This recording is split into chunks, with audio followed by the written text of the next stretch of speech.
विधानसभा निवडणुकीत जनतेने दिलेल्या पाठिंब्याबद्दल उपमुख्यमंत्री एकनाथ शिंदे आभार यात्रा सुरू करणार। स्थानिक स्वराज्य संस्थांच्या निवडणुकीच्या पार्श्वभूमीवर एकनाथ शिंदे यांनी युवा सैनिकांना तत्परतेने कामाला लागण्याचे दिले आदेश।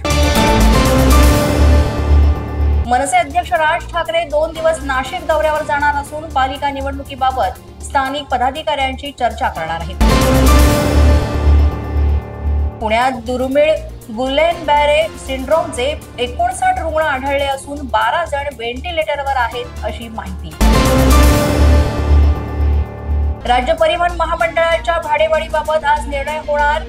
एसटी महामंडळाने स्वयंचलित भाडेवाढीची मागणी केली।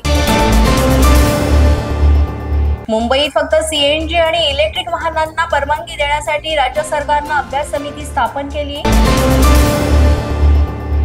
सांगलीच्या खानापूरमध्ये 3 आरोपींना जेरबंद करण्यात आलं असून 10 लाख किमतीचा मुद्देमाल जप्त करण्यात आलाय। जत माजी आमदार विलासराव जगताप, तमन गौडा आणि रवी पाटील यांची भाजपने पक्षातून केली हकालपट्टी।